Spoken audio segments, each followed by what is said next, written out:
In today's video we'll take a look at a sci-fi comedy movie called Paul. Relax and enjoy. We start off in Moorcroft, Wyoming, 1947, in a house in a remote area, with a dog named Paul. Paul's attention is caught by a strange light that's coming in from outside, and so Tara here lets him out.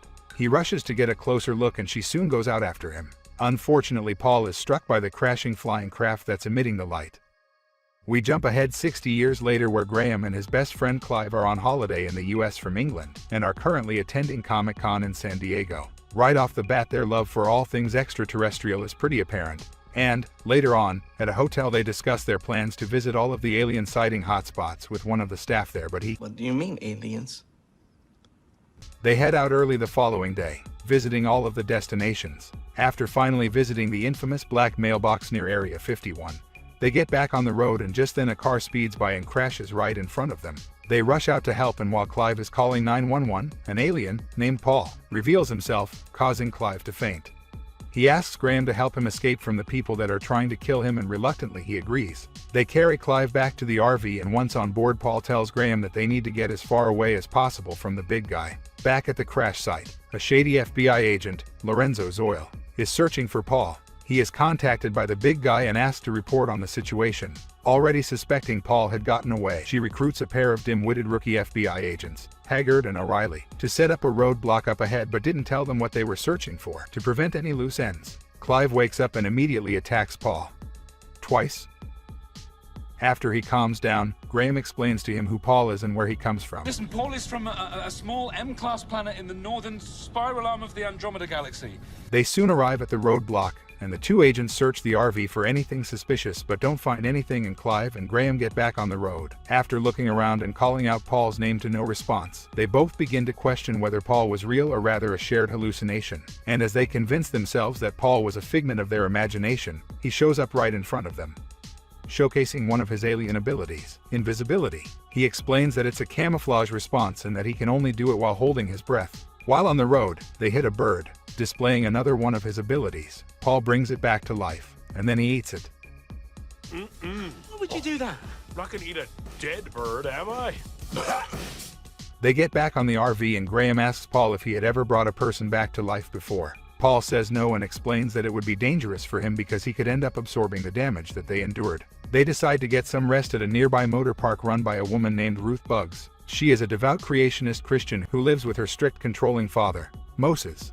She tells them that she needs an ID to hold on to if they decide to stay the night there. Clive hands her his passport. Also, she wears this thing because her eye is damaged and she is blind in it. Later that night, Paul tells a little more of his story, explaining that he came to Earth on a science mission before crashing his ship on the dog, Paul, from whom he got his name. He was rescued by the little girl, Tara, who pulled him out of the wreck before the government officials arrived and took him to Area 51. The three of them begin to dance. While taking in the laundry, Ruth notices that there are three people dancing before she goes inside. The next morning, Ruth goes over and wakes them up and asks Graham and Clive if she can meet their friend.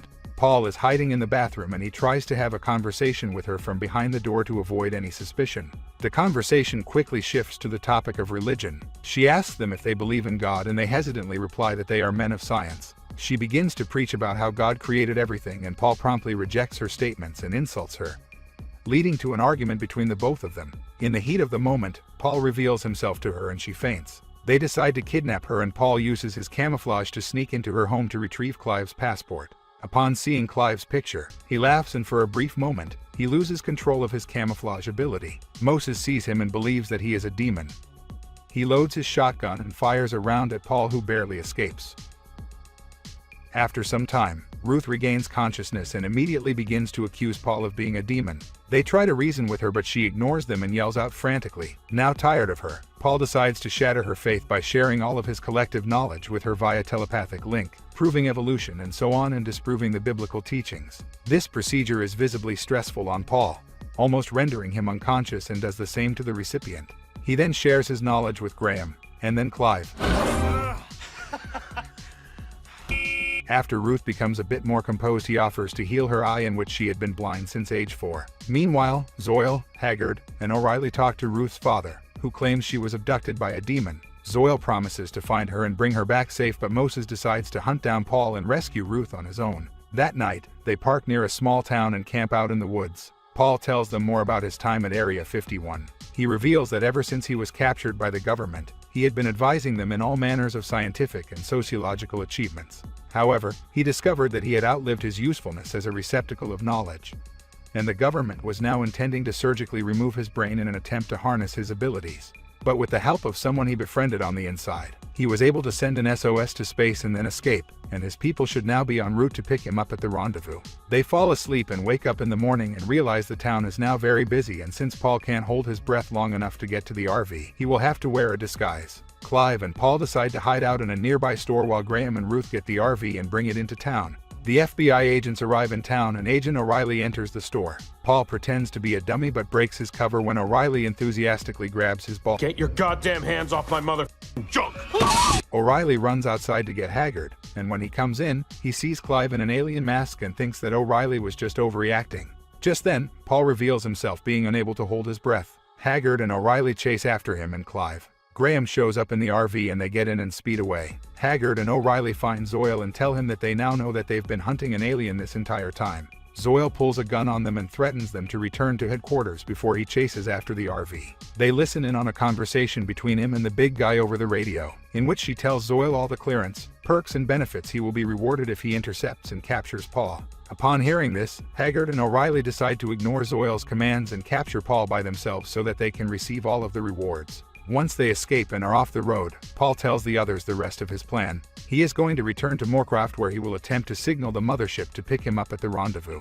He asks Graham and Clive to get him some fireworks that he can use as a signal. They go to a nearby store and take the biggest one. Not having enough money, they decide to steal it. Zoyle is informed over the radio that two British nerds in an RV had stolen from the store. He pieces it all together in his head and figures out where they're going and what their plan is. Paul decides to make one last stop before going back home. They go to visit an old woman, Tara Walton, the little girl who rescued him from the wreck in 1947. She lives alone, having spent her life being ridiculed for what she said she saw that day in 1947, but she now seems grateful to see that Paul simply exists, and that she was right all along. Paul opens the bag he'd been carrying this whole time and takes out the teddy bear that she gave him when he crashed and returns it. She turns on her gas cooker to make tea but is interrupted when Zoyle arrives at her home and rings the doorbell. Just then, Haggard and O'Reilly also show up and try to kidnap Paul. Zoyle is momentarily distracted by Haggard, allowing Paul to jump onto him from behind, and using his telepathic transfer ability, he manages to stun Zoyle, but he is also nearly unconscious. Graham knocks out Haggard and the group along with Tara run to the RV. Moses then shows up at Tara's house and is about to shoot Paul. O'Reilly smashes a window and also attempts to shoot one of them, but the gas from the stove ignites when he pulls the trigger and the house explodes. They escape and make their way to the rendezvous. Haggard pursues them but is distracted while trying to shoot Paul, and drives off the side of the bridge. While chasing after them, Zoyle is contacted by the big guy. He reassures her that he'll have Paul within an hour, but she declares herself tired of waiting, and informs Zoyle that she's ordered a military response and that she will finish the job herself, prompting Zoyle to shoot his radio. When the group arrive at the rendezvous, they set off the fireworks and wait.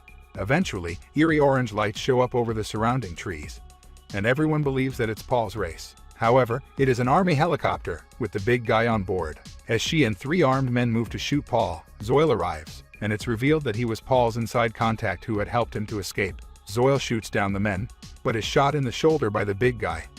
A fight breaks out and she beats up Graham, Clive, Ruth and Paul, but she's then knocked out by Tara. Moses appears with a shotgun and shoots Graham dead. Paul heals him, but inflicts the damage on himself. Paul then collapses, exhausted. For a while, the others stand around his apparently lifeless body sprawled on the grass. Then, coughing, Paul props himself up having healed himself. Moses now believes that Paul is not a demon but rather a messiah of some sort. The big guy regains consciousness, but is immediately crushed by the arriving alien ship. Paul begins to depart and informs Tara that she is going with him to live a better life since he took away her chance at a good one on Earth. He bids farewell to his friends, hoping to meet them again one day.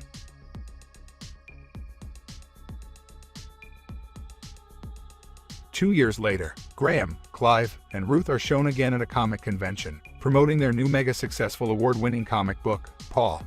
Also, O'Reilly somehow survived the house explosion, and he's a fan. Thanks so much for watching. Please like and subscribe if you enjoyed the video.